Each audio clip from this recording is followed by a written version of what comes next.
Please do not ask why I came back. Not until you know what I hid, Caleb Walker said after 5 years of silence. It was 1:08 in the morning when I heard 3 knocks against my apartment door, slow enough to sound deliberate and soft enough that I almost blamed the rain.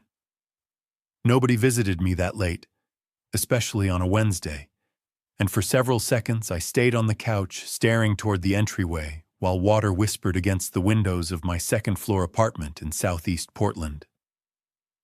Then came another knock.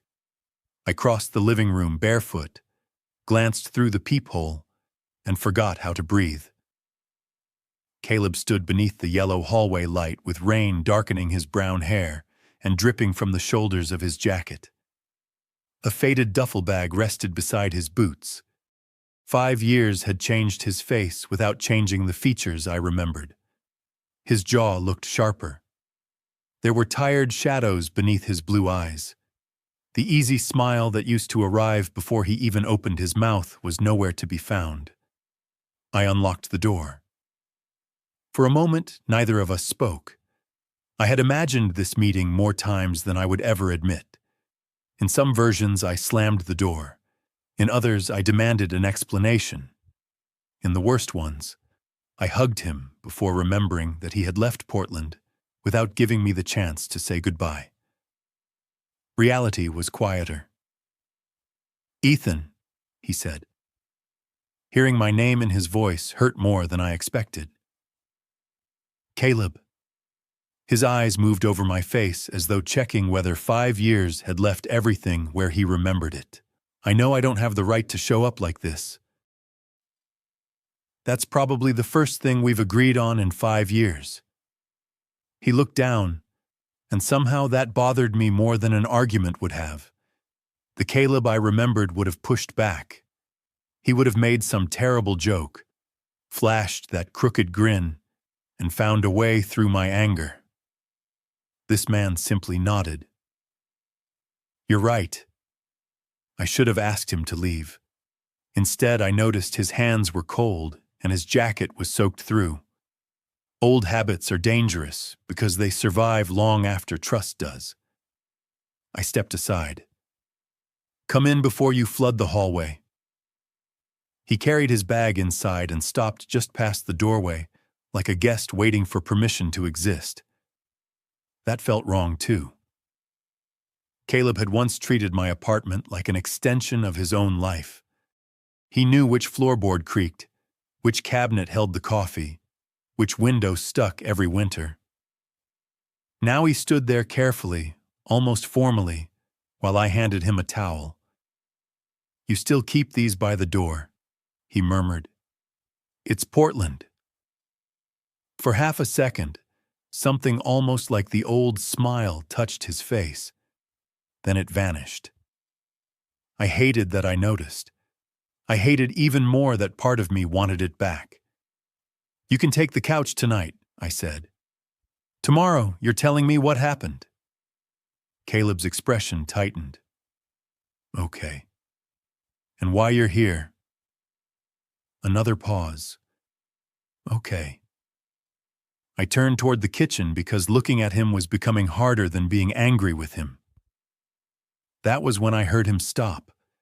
On the bookshelf beside the hallway sat an old Polaroid I had forgotten to put away. 2 22-year-old idiots grinning beside a borrowed pickup during a summer road trip to the Oregon coast. Caleb stared at it as if he'd seen a ghost. All the color seemed to leave his face. "You still have that?" he asked. "Apparently." He moved closer but didn't touch it, his eyes fixed on the photograph, then slowly lifted to mine. Something unfamiliar passed across his face. Fear, maybe. Regret. "Ethan," he said quietly, "you never understood what that trip meant to me, did you?" My stomach tightened. What was it supposed to mean?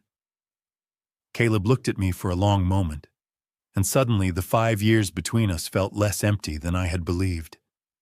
"Nothing," he whispered. But I knew Caleb well enough to recognize a lie, even after 5 years. And whatever he thought I had never understood was the first thing that truly scared me about his return. I barely slept. Caleb did not either. At 3:17 in the morning, I walked into the kitchen for water and found him sitting on the couch in the dark, elbows resting on his knees, staring at nothing. He looked up immediately, alert in a way I did not remember. "Sorry," he said. "Did I wake you?" "You are sitting completely still." I opened the refrigerator. It would be impressive if that woke me.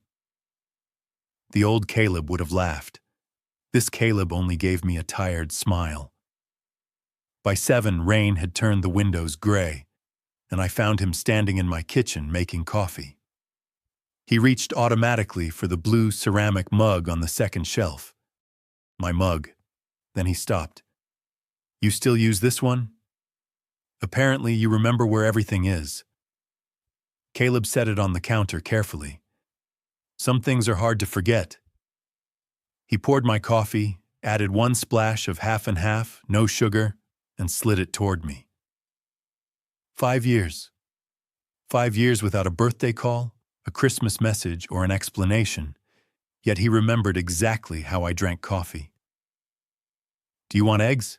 he asked. "I want answers." His shoulders stiffened. "I know.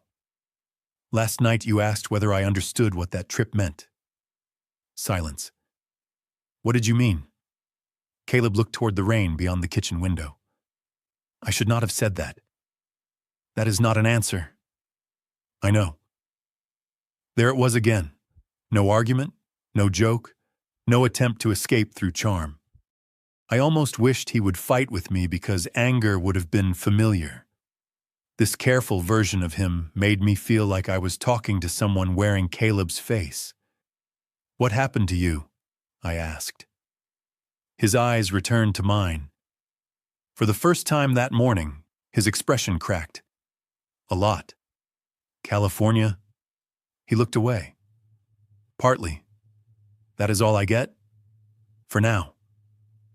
I wanted to push harder, but something in his voice stopped me. Not fear exactly. More like exhaustion from carrying a story he had rehearsed, but still could not tell. I went to work at the neighborhood bookstore 2 blocks away and spent 6 hours pretending I was not thinking about the man sleeping on my couch. When I came home, Caleb had fixed the loose hinge on the kitchen cabinet.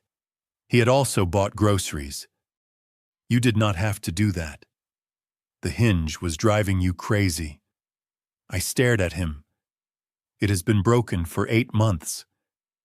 You tap things when they annoy you." He demonstrated 2 quick taps against the cabinet door. My chest tightened. I had forgotten that he knew that about me. Later, while Caleb showered, I moved his jacket from the back of a chair. His wallet slipped from the pocket and landed open on the floor. I bent down to pick it up, and a faded square of white caught my eye. A Polaroid. Not the photograph from my bookshelf. Another one. Caleb and me at 22, sitting on the hood of his old Ford after driving to Cannon Beach. His arm was around my shoulders. I remembered the wind, the cheap gas station coffee, and how desperately I had wanted that day to last. The edges of the photograph were worn soft from years of handling. I turned it over. 4 words were written across the back in Caleb's unmistakable handwriting. "Tell him tonight." I heard the bathroom door open behind me. "Ethan!" I turned. Caleb froze when he saw the photograph in my hand. Whatever calm he had been building all day disappeared. "Tell me what?" I asked. He did not answer. "Caleb, what were you supposed to tell me that night?" His eyes stayed on the Polaroid. Then he whispered, "Something I should have told you 5 years ago." For several seconds, the only sound in my apartment was rain tapping against the windows. Caleb stood near the hallway with damp hair from the shower, watching the Polaroid in my hand, like it belonged to a life neither of us knew how to enter anymore. "And then tell me now," I said. His mouth opened, but nothing came out. That silence pulled me backward 5 years, to the last summer before everything changed. Caleb and I had been 22, broke enough to count quarters for parking, but convinced the entire world was waiting for us. We had known each other since sophomore year of high school, and by college nobody invited one of us anywhere without assuming the other would appear. That August, Caleb borrowed his uncle's old Ford and drove us 90 miles west to Cannon Beach. We ate burgers from a roadside place, walked along the cold Pacific until our shoes filled with sand, and took stupid Polaroids because Caleb had found an old instant camera at a thrift store. I remembered the exact photograph in my hand. Caleb had set the camera timer, jumped onto the hood beside me, and thrown an arm around my shoulders. I had smiled at the lens. He had been looking at me. I had not noticed until now. By then I had been in love with my best friend for almost a year. I told nobody. Caleb dated women occasionally, and I had convinced myself that wanting more would destroy the best thing in my life. Then, during that trip, something shifted. On the drive home, Caleb became unusually quiet. 3 days later, he told me he had accepted a job in California. He was leaving Portland at the end of the week. I remember standing in his parents' driveway beneath a porch light, trying to understand how my best friend had planned an entire future without mentioning it. "You could have told me," I said. "I am telling you now. 6 days before you leave." Caleb shoved his hands into his jacket pockets. It happened fast. I knew he was lying then too. The night before his flight, I went to his house determined to say everything. I had practiced the words during the entire 15-minute drive. "I love you. I do not know when it happened. I do not expect anything from you. I just cannot let you leave without knowing." But Caleb never gave me the chance. We sat on the tailgate of that same Ford while the neighborhood went quiet around us. Before I could speak, he stared at the pavement and said, "Maybe some things are better left the way they are." I thought he knew. I thought that sentence was his gentle way of rejecting me, so I swallowed every word. The next morning, he was gone. 3 weeks later, I finally wrote him a letter. 4 pages, no accusation, no drama, just the truth I had been too afraid to say aloud. I mailed it to the California address his mother had given me. Weeks passed, then months. No answer came. Eventually, I stopped checking the mailbox. Standing in my apartment 5 years later, I handed Caleb the Polaroid.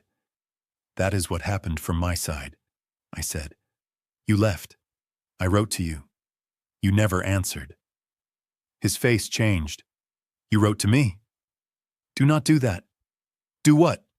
Pretend you did not know." Caleb stepped closer, confusion replacing the guarded expression he had worn since arriving. "Ethan, I swear to you, I never got a letter." My anger faltered. "I mailed it to your apartment in California." "What apartment?" I stared at him. "The address your mother gave me." Caleb went completely still.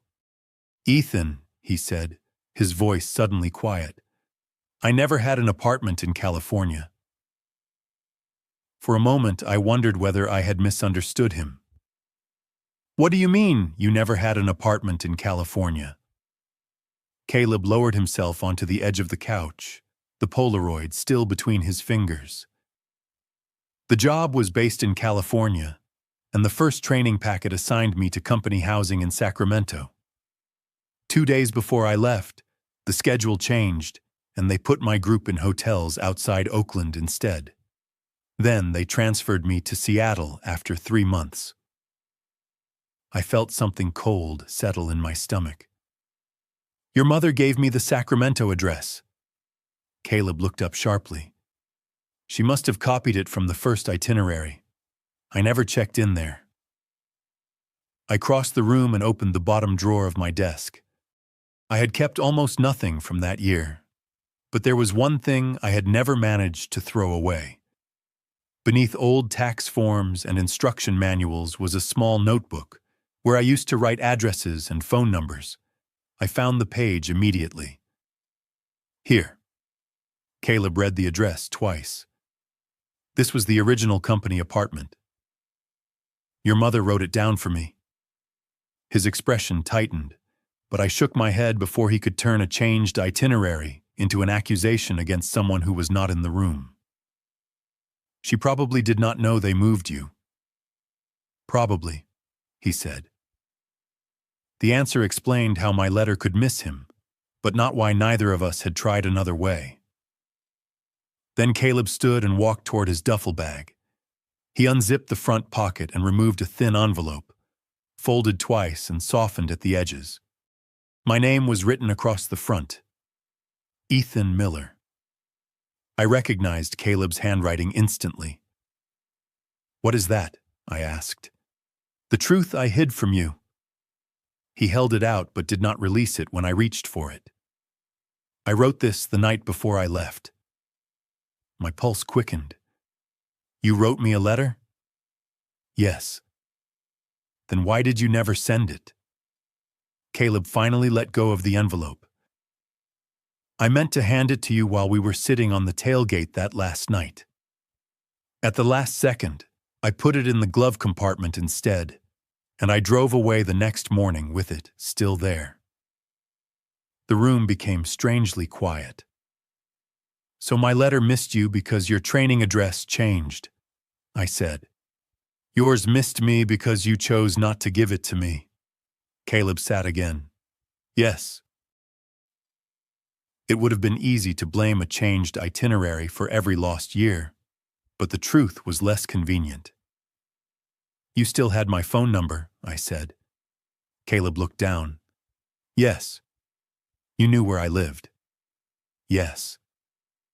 And I could have called your mother again. I could have searched harder for you. He nodded slowly.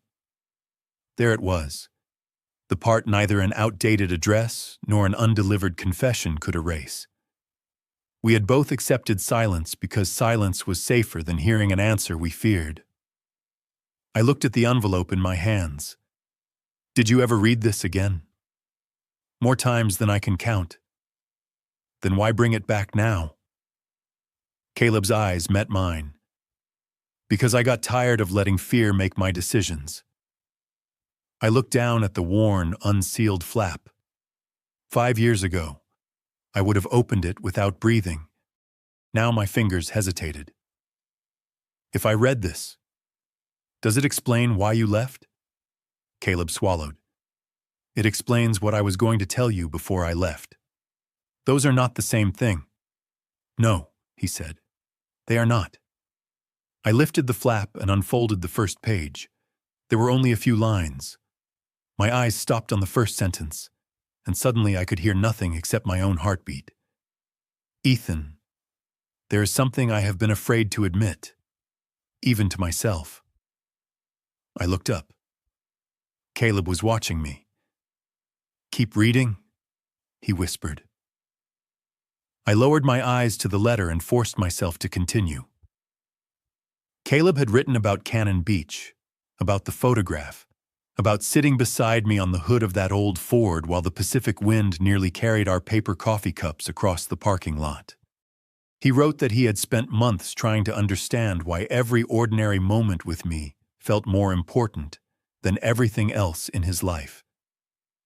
Then I reached the sentence that made my hands stop. Ethan, I think I am in love with you. I read it twice. 5 years of unanswered questions seemed to collapse into 8 words. You loved me? I asked. Caleb did not look away. Yes. My throat tightened. Back then? Back then. Before you left? Yes. The answer should have felt like getting something back. Instead, anger rose through me so quickly that I had to set the letter on the table. Then none of this makes sense. Caleb closed his eyes briefly. I know. Stop saying that. My voice came out sharper than I intended. You do not get to stand in my apartment and tell me you know. I spent years thinking I had imagined everything between us. You did not. I thought that night in your driveway was your way of telling me not to ruin our friendship. It was not. Then what was it? Caleb looked toward the window. Morning traffic moved below us through wet Portland streets. Ordinary people heading somewhere while my past rearranged itself in my living room. I heard you talking to Daniel that afternoon, he said. Daniel had been one of our college friends. About what?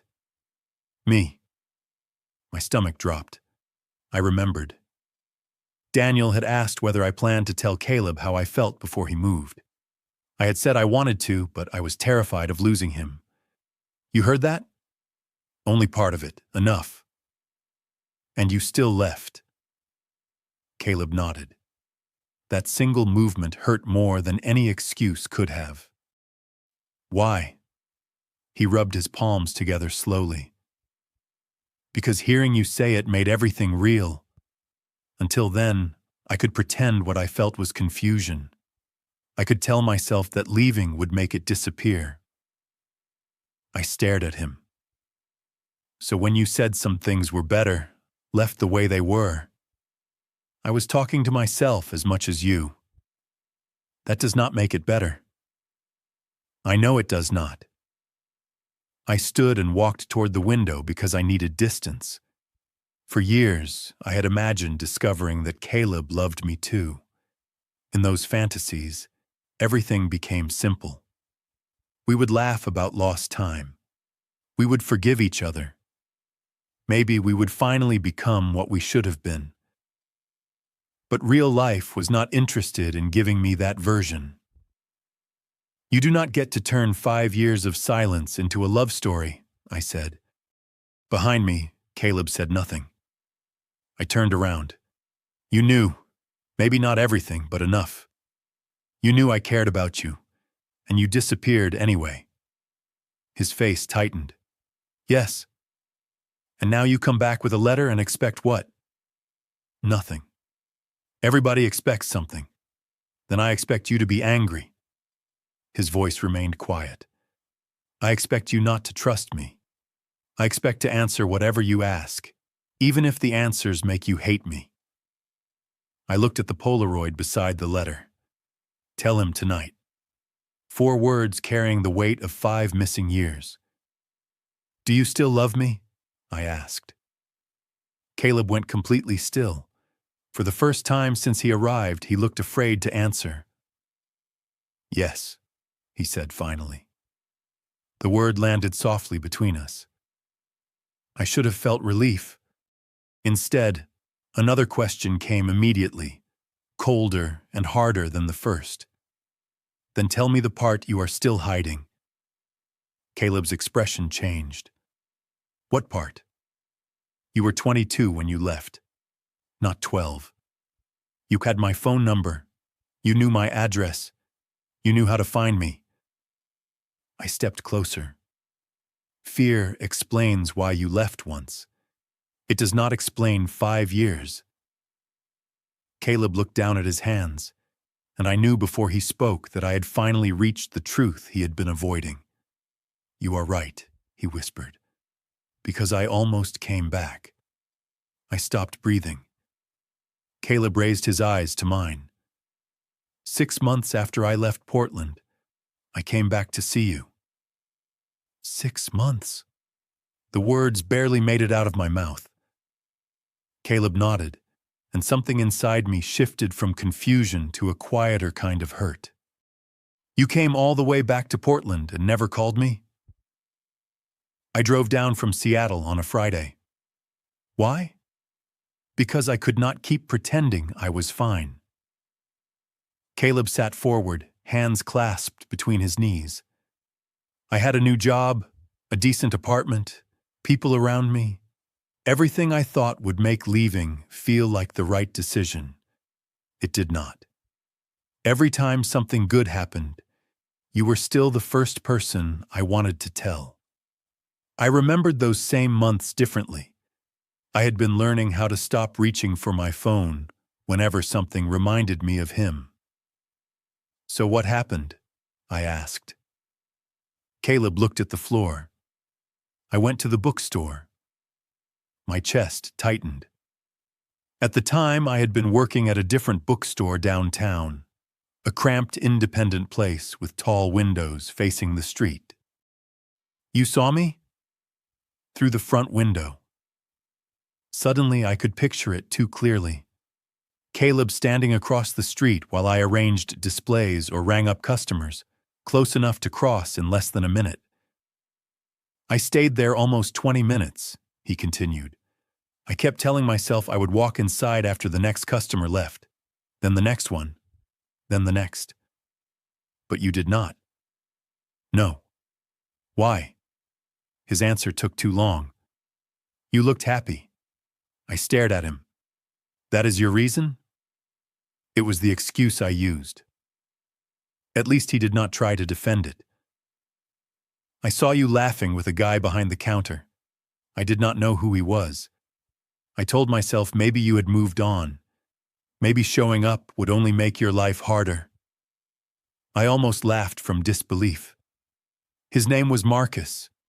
He was 64, married, and had 3 grandchildren. Caleb shut his eyes. "I know that now." "You could have known it then if you had crossed the street." "Yes." My anger sharpened. "So you drove nearly 3 hours from Seattle, stood maybe 50 feet away from me, and decided what my life was without asking me?" "Yes." "Then what?" "I drove back." "And after that?" Caleb hesitated. That hesitation answered before he did. "There were other times." I felt my stomach sink. "How many?" "I came to Portland twice more over the next 2 years." I stepped away from him. One disappearance could be panic. One missed letter could be bad luck. But this was choice repeated until it became a pattern. "Did you see me those times too?" "Once. The other time I never got out of the car." I looked at the letter on the table, and suddenly its confession felt smaller than it had minutes earlier. "You kept saying you were afraid." "I was." "No, Caleb. You were making decisions for both of us because that was easier than hearing me make one you might not like." His face went pale. "You are right. Stop agreeing with me like that fixes anything." "I am not trying to fix it." His voice broke slightly, but he kept going. "I spent years turning fear into an excuse because admitting the truth was worse." "What truth?" He looked directly at me. "That I had chances to come back, and I chose not to take them." The honesty should have softened me. It did not. It made everything clearer. I walked to the apartment door and opened it. Caleb stared at me, then slowly stood. "Ethan." "I need you to leave." He did not argue. He went to the couch, packed the few things he had taken from his duffel bag, and pulled on his jacket. At the doorway, he stopped. "I am staying at the Hawthorne Inn for a few days. Room 214. My phone number has not changed since college." I folded my arms. "Why are you telling me?" Caleb picked up his bag. "Because the last time I left, I made disappearing my answer." He looked at me for one long moment. "I will not do that again. If you never call me, that will be your decision, not mine." Then he stepped into the hallway, and for the second time in my life, I watched Caleb Walker walk away. Only this time, he left me knowing exactly where to find him. The door clicked shut, and I stood there longer than I wanted to admit, staring at the empty hallway through the narrow opening before finally closing it. 5 years ago, Caleb had left me with nothing but questions. This time he had left an address, a room number, and a phone number I already knew by heart. That difference should not have mattered. Somehow, it did. I went to work the next morning expecting a message from him. None came. By lunchtime, I had checked my phone 12 times. By closing, I was irritated with myself for checking at all. Caleb had said he would not disappear, but apparently he also understood that staying did not mean forcing himself back into my life. 2 days passed, then 3. On Sunday evening, my phone finally lit up. His message was simple. I am still at the Hawthorne Inn. I hope you are doing okay. No apology repeated for the 100th time. No request to meet. No reminder that he loved me. I stared at the screen, typed 3 different replies, deleted all of them, and put the phone away. Caleb did not message again that week. The following Sunday, another message arrived. I found a counselor in Portland. First appointment is Tuesday. I should have done this years ago. You do not need to respond. I read that one twice. Something about it unsettled me because the Caleb I remembered hated admitting he needed help. At 22, he could turn almost any uncomfortable feeling into a joke. If something frightened him, he changed the subject. If something hurt, he smiled until everyone stopped asking. Maybe that was why I had missed so much. Tuesday came, and I caught myself wondering whether he actually went. I refused to ask. On Thursday, I passed the Hawthorne Inn while walking home from work. For one ridiculous second, I considered going inside. Instead, I kept walking. I needed to know that Caleb could respect a boundary even when I was not there to enforce it. He did. Another week passed before his next message. Counseling was harder than I expected. That is probably a good sign. I almost smiled. Almost. The strangest part was that he never asked me for anything. He did not send flowers to the bookstore. He did not appear outside my apartment. He did not recruit old friends to speak for him. The grand gestures I once imagined would prove someone cared suddenly seemed less meaningful than this quiet absence of pressure. Caleb was finally allowing me to choose. 3 weeks after he left my apartment, I found the Polaroid on my desk beside his old letter. I read the first line again, then turned the photograph over. Tell him tonight. For years, those words had belonged to 2 frightened young men who believed silence could protect them from losing each other. It had done the opposite. My phone was in my hand before I had fully decided what I was doing. I opened Caleb's messages. My fingers hovered over the screen. Then I typed, "Are you still at the Hawthorne Inn?" The reply came 4 minutes later. Yes. I stared at that single word, surprised by how relieved I felt. I typed again. I am not ready to forgive you. 3 dots appeared, disappeared, then returned. I know. Another message followed. I am not asking you to. I sat on the edge of my bed and looked toward the rain-speckled window. For once, Caleb was not running ahead of my answer. He was waiting for me to give it. I took a breath and typed one final message. There is a coffee shop on Division Street, about 6 blocks from your hotel. Tomorrow, 10 in the morning. Caleb answered almost immediately. I will be there. I started to put my phone down, but another message appeared. Thank you for choosing the place. I looked at those words for a long time. 5 years ago, Caleb had decided for both of us. Tomorrow would not erase that. It would not restore what we had been. But for the first time since he returned, I was not going to meet the boy who had left me. I was going to find out who the man waiting 6 blocks away had become.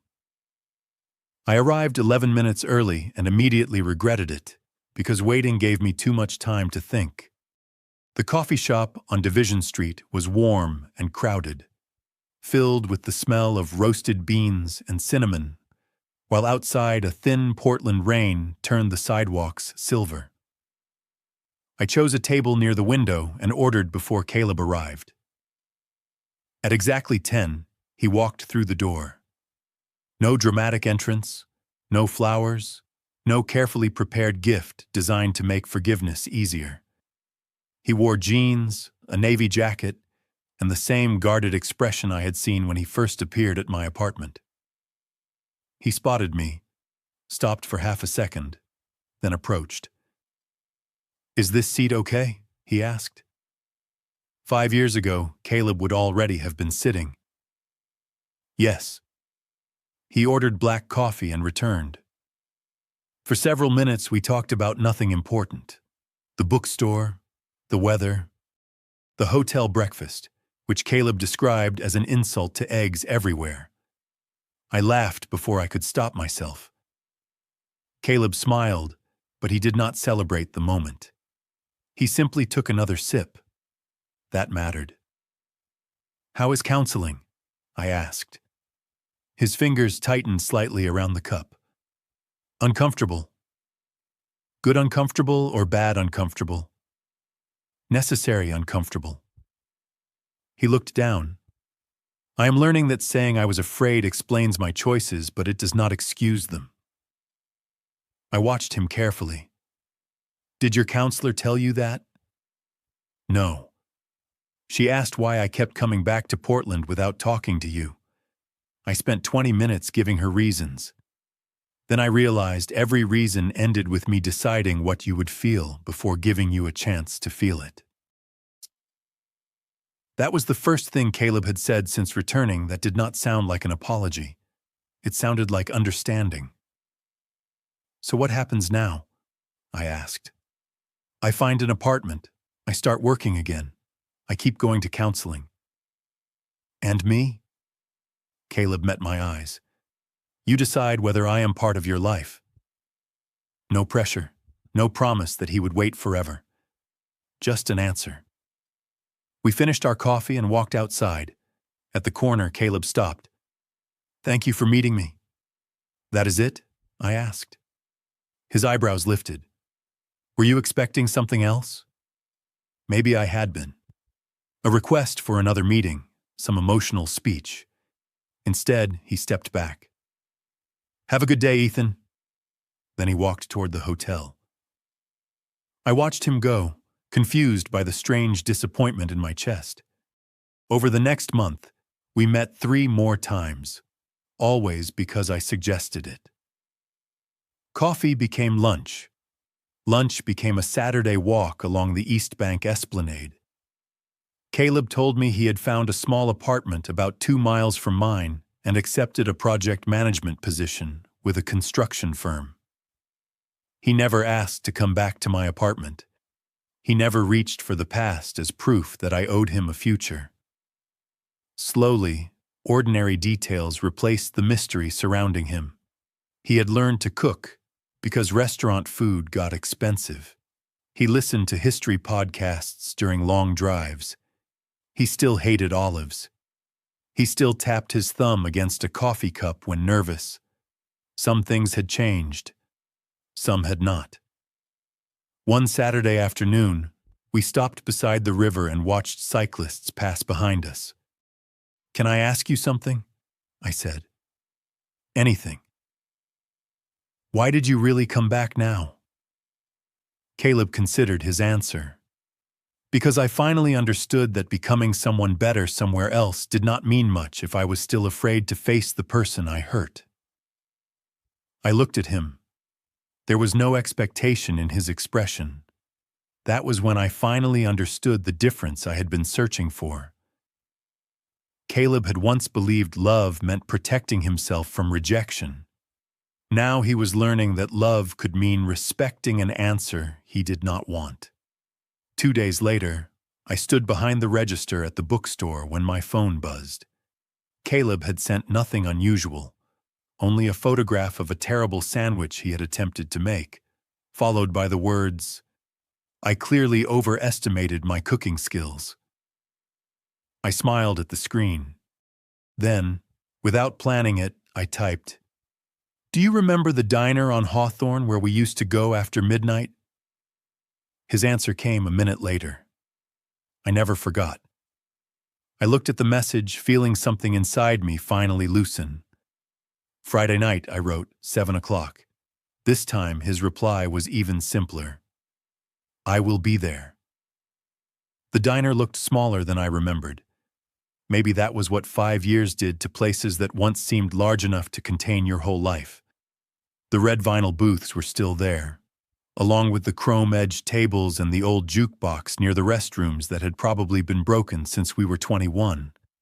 Caleb was already waiting when I arrived at 7. He stood when he saw me, then seemed to reconsider whether that was too formal. You are early, I said. It was 3 minutes. You used to be 15 minutes late to everything. Counseling has revealed several character flaws. I laughed and slid into the booth. Caleb sat across from me. A waitress brought menus, but we barely needed them. I ordered the same cheeseburger and fries I used to get after late college study sessions. Caleb ordered pancakes, even though it was dinner. Some things really do not change, I said. I'm hoping a few things did. His voice was light, but his eyes were serious. When our food arrived, we talked about ordinary things. My bookstore was planning a renovation. Caleb's new apartment had a neighbor who practiced trumpet badly every morning. He had started running along the river before work. I told him I still hated running unless someone was chasing me toward free coffee. For almost an hour, we were simply Ethan and Caleb again. Not the men with missing letters and wasted years. Not two people trying to repair something fragile. Just us. That frightened me more than anger ever had, because it reminded me how easy loving him had once felt. After the waitress cleared our plates, Caleb looked toward the jukebox. Do you remember coming here after Daniel's birthday? You put $5 into that thing and discovered none of the buttons worked. I demanded a refund. You argued with the 70-year-old waitress for 10 minutes. She respected my principles. She called you an idiot. Caleb laughed, really laughed, his head tilted slightly, his eyes narrowing at the corners. And suddenly I saw the 22-year-old boy from Cannon Beach, but only for a second. The man sitting across from me carried something steadier now. He knew how to remain present after the laughter ended. Caleb, I said, I need you to understand something. His smile faded, but he did not look away. Okay. I cannot go back. He nodded once. I know. I cannot pretend the last 5 years were some misunderstanding we can fix with the right explanation. I loved who you were, but I do not trust that version of you anymore. Caleb was quiet for a moment. Then he said, I am not asking you to. I studied his face. What are you asking for? A chance for you to know me now. There was no speech after that. No promise that he would never disappoint me. No guarantee that everything would work. Maybe that was why I believed him. I reached across the table and rested my hand between us, palm down. Caleb looked at it, but did not touch me. Months ago, that hesitation would have frustrated me. Tonight, it felt like proof. You can hold my hand? I said. His eyes lifted to mine. Are you sure? I would not have said it otherwise. Caleb placed his hand gently over mine. Nothing dramatic happened. The diner kept humming around us. Coffee poured into ceramic mugs. Silverware clicked against plates. Someone near the counter laughed too loudly. Yet the ordinary world suddenly felt exactly right. I do not know what happens after this, I admitted. Neither do I. That used to scare you. It still does.